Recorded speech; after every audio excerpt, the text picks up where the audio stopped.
Familia culé, ce qui vient de se passer dans El Chiringuito est historique. Le Real Madrid vient d'être humilié 4-0 par le PSG et les chroniqueurs explosent en direct. Mais cela n'est rien comparé à ce que Ronald Araujo vient de confirmer sur son avenir au Barcelona. Ces mots vont émouvoir tous les culés. Et nous avons des informations exclusives sur le camp ou que le club ne veut pas que vous sachiez. Des dates réelles, des problèmes cachés et la vérité sur notre retour.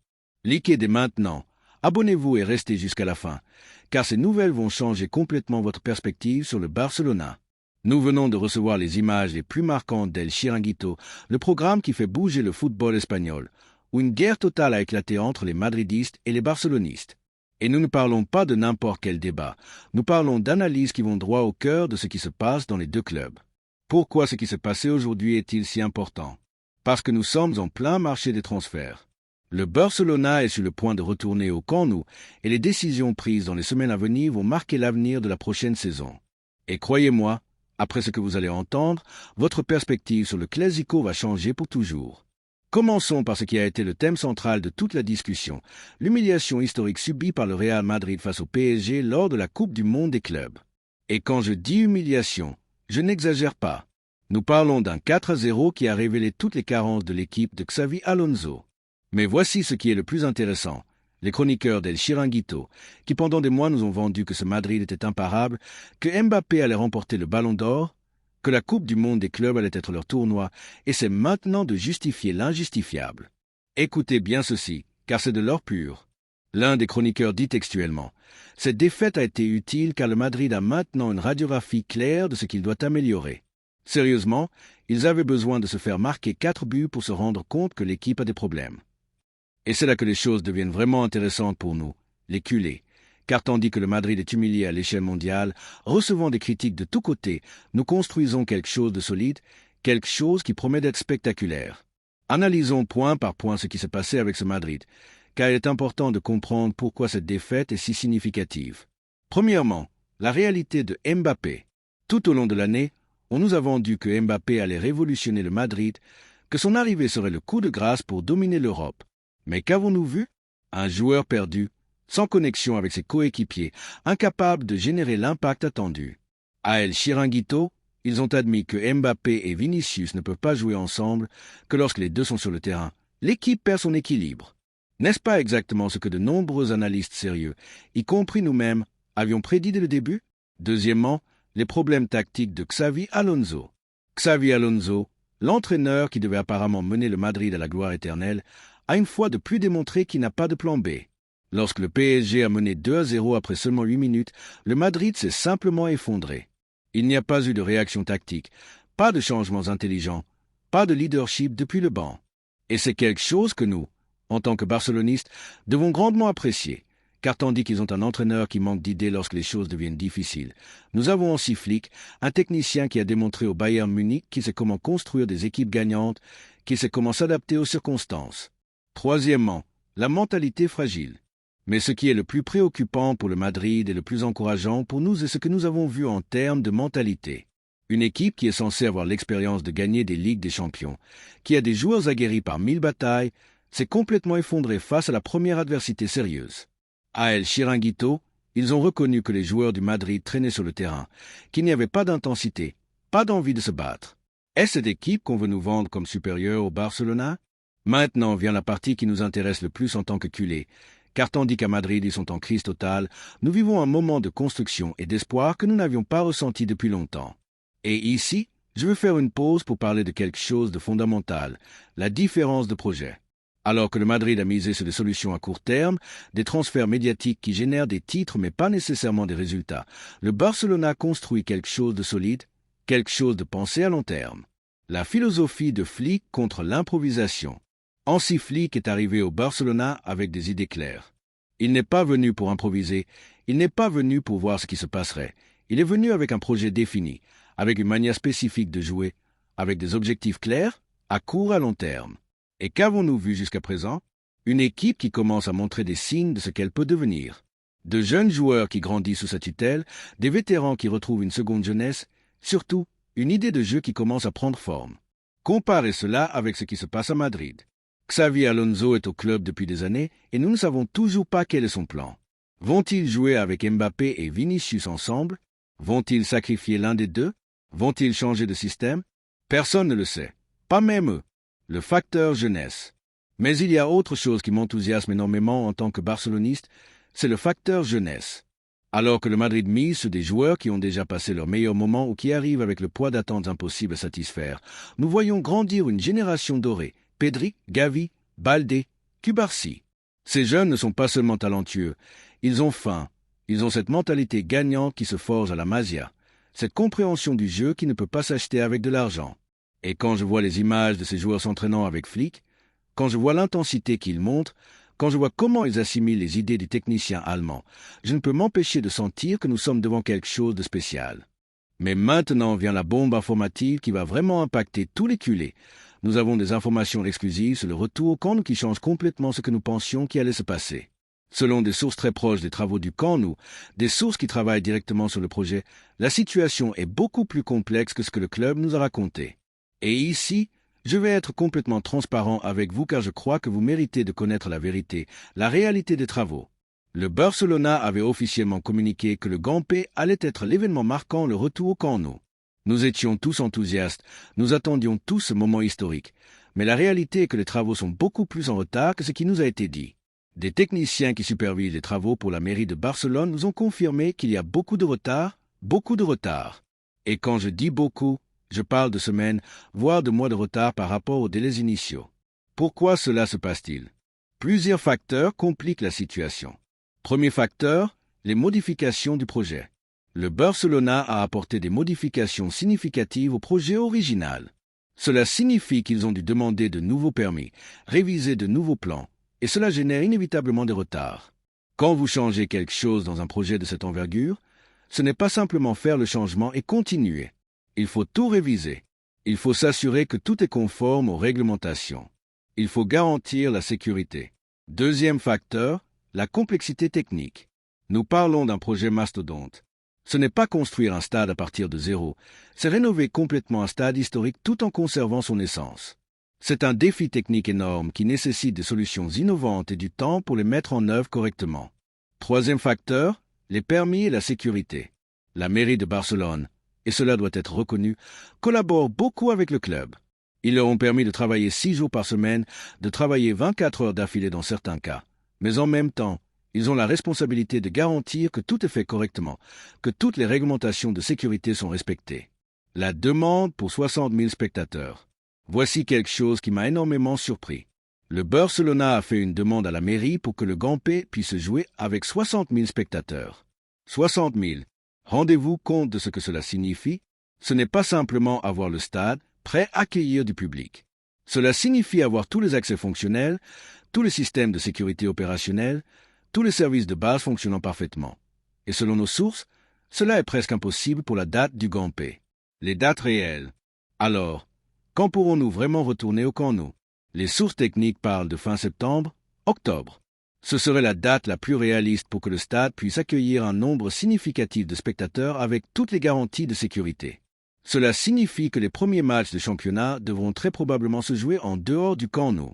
Nous parlons des 3 ou 4 premières journées, selon le calendrier et l'évolution des travaux. Pourquoi cette information est-elle importante? Parce qu'en tant que culés, nous méritons de connaître la vérité, nous méritons d'avoir des attentes réalistes, et aussi parce que cela nous permet de mieux comprendre les décisions que le club prend en termes de planification. Si nous savons que nous allons commencer la saison en dehors du Camp Nou, nous pouvons mieux comprendre pourquoi certaines décisions de transfert sont prises de manière spécifique. Nous pouvons mieux comprendre pourquoi Flick planifie la pré-saison d'une certaine manière. Et maintenant, nous arrivons à l'une des nouvelles qui m'enthousiasme le plus en tant que barceloniste. Les dernières déclarations de Ronald Araujo et ce qu'elles signifient pour l'avenir du club. Ronald Araujo a été l'un de ces joueurs qui a généré beaucoup de spéculations pendant ce marché des transferts. Il y a eu des rumeurs de départ, des équipes intéressées, des doutes sur sa continuité, mais les signaux que nous recevons maintenant sont très positifs. Les déclarations qui changent tout. Lorsqu'on lui a demandé directement s'il voulait continuer à porter le maillot du Barcelona, sa réponse a été claire et sans équivoque. Pour moi, oui. 3 mots qui valent plus que 1000 spéculations. Mais ce n'est pas seulement ce qu'il a dit, c'est la manière dont il a dit, c'est le contexte dans lequel il a dit. Araujo se présentait volontairement à la Ciutat Esportiva plus tôt que prévu. Il avait des vacances jusqu'au 13 juillet, mais il a décidé d'avancer son retour pour commencer à travailler avec Hansi Flick. Que nous dit cela?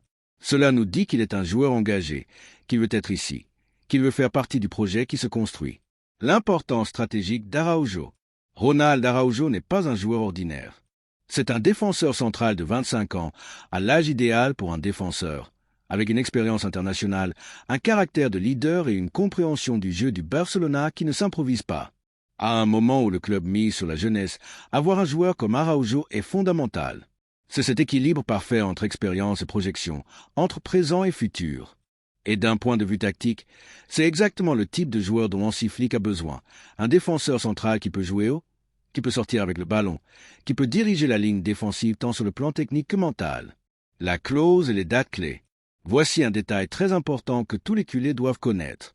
Araujo a une clause de résiliation qui, jusqu'au 15 juillet, est évaluée entre 60 et 70 millions d'euros. Mais à partir du 15 juillet, cette clause passe à 1000 millions d'euros. Que signifie cela? Que si un club voulait le recruter en payant la clause, il avait jusqu'au 15 juillet pour le faire. Après cette date, il est pratiquement impossible qu'il parte, à moins que le Barcelona décide de le vendre, ce qui semble de plus en plus improbable. Le facteur Hansi Flick. Mais il y a autre chose qui me semble fondamentale dans toute cette situation. Le facteur Hansi Flick. Araujo va avoir l'opportunité de travailler avec l'un des meilleurs entraîneurs du monde, un technicien qui a démontré qu'il sait comment tirer le meilleur de ses joueurs. Flick a travaillé avec des défenseurs d'élite mondiale. Il a entraîné des joueurs comme Jérôme Boateng, Mathieu Mels, David Alaba. Il sait exactement ce dont un défenseur central a besoin pour performer au plus haut niveau, et je suis convaincu qu'il va aider Araujo à faire un bond en avant significatif en termes de qualité. La compétition interne. Il est vrai qu'Araujo va avoir de la compétition. Inigo Martinez et Pau Cubarsí ont formé un duo très solide la saison dernière, mais ce n'est pas quelque chose de négatif, c'est quelque chose de positif. La compétition interne fait que tous les joueurs se donnent davantage, fait monter le niveau général de l'équipe, et de plus, avec le calendrier que nous avons devant nous, avec la Liga, la Coupe du Roi, la Ligue des Champions et possiblement d'autres compétitions, nous aurons besoin de tous nos défenseurs centraux au meilleur niveau. Mais maintenant vient l'information la plus exclusive de toutes, quelque chose qui n'a été raconté dans aucun autre média et qui peut changer complètement la perspective sur ce qui se passe au Barcelona. Nous avons des informations de première main sur les conversations qu'a eu Deco, le directeur sportif du Barcelona, avec Ronald Araujo, et ce qu'on nous a raconté est absolument révélateur. Les conversations secrètes. Selon nos sources, Deco a eu plusieurs réunions privées avec Araujo au cours des dernières semaines. Lors de ces réunions, il lui a expliqué en détail quel est le projet sportif du club, quel est le rôle qu'ils veulent qu'il joue et quels sont les objectifs à court et à long terme.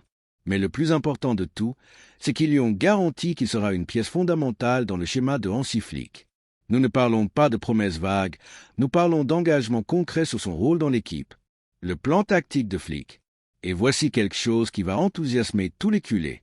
Hansi Flick a un plan tactique très spécifique pour Ronald Araujo.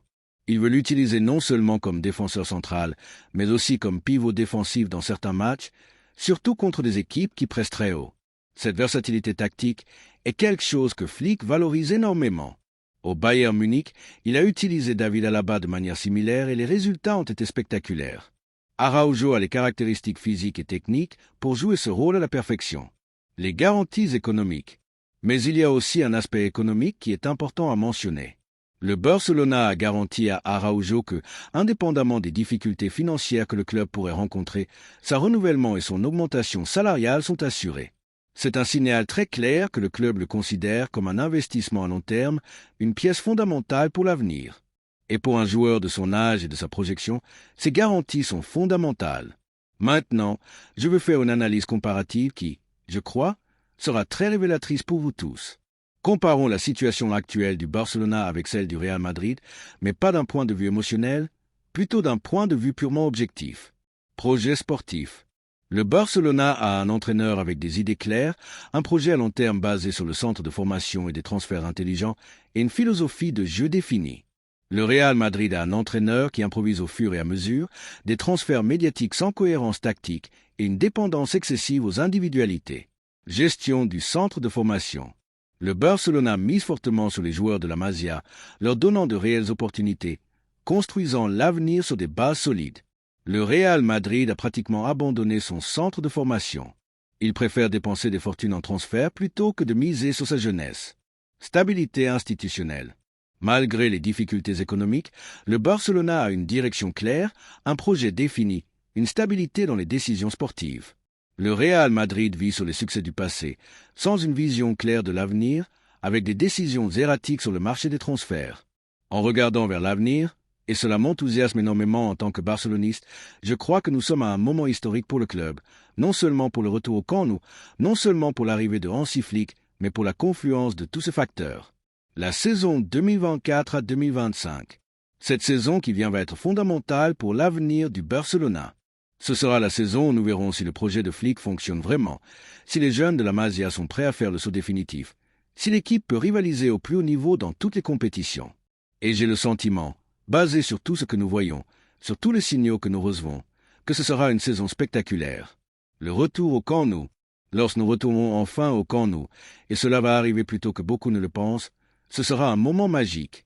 Ce sera la culmination d'années de travail, de sacrifices, d'illusions. Et j'imagine ce premier match au nouveau Camp Nou avec Hansi Flick sur le banc, avec nos jeunes talents brillants sur le gazon, avec Ronald Araujo menant la défense, avec tous les supporters chantant. Ce sera quelque chose d'inoubliable. Famille acculée, nous sommes arrivés à la fin de cette analyse exhaustive. Mais avant de nous dire au revoir, je vais vous poser une question très importante. Pensez-vous que le Barcelona est sur la bonne voie? Ressentez-vous la même excitation que moi lorsque vous voyez tout ce qui se passe? Laissez-moi vos commentaires ci-dessous. Je veux savoir ce que vous pensez de tout ce que nous avons analysé aujourd'hui. Je veux savoir si vous êtes d'accord avec ma perspective, si vous avez des doutes, si quelque chose vous préoccupe. Et s'il vous plaît, si cette analyse vous a semblé utile, si vous sentez que vous avez appris quelque chose de nouveau, si vous pensez que cela vaut la peine de le partager avec d'autres culés, likez cette vidéo. Chaque like nous aide à atteindre plus de barcelonistes, à créer une communauté plus grande et plus forte. Abonnez-vous à la chaîne si vous ne l'avez pas encore fait, car ici vous trouverez toujours l'analyse la plus profonde, l'information la plus exclusive et la passion la plus authentique pour notre Barcelona. Et activez la cloche pour être notifié, car dans les prochains jours, nous aurons des nouvelles très importantes sur les transferts, sur le Camp Nou, sur tout ce qui se passe dans notre club. À bientôt dans la prochaine vidéo et souvenez-vous, Visca el Barça.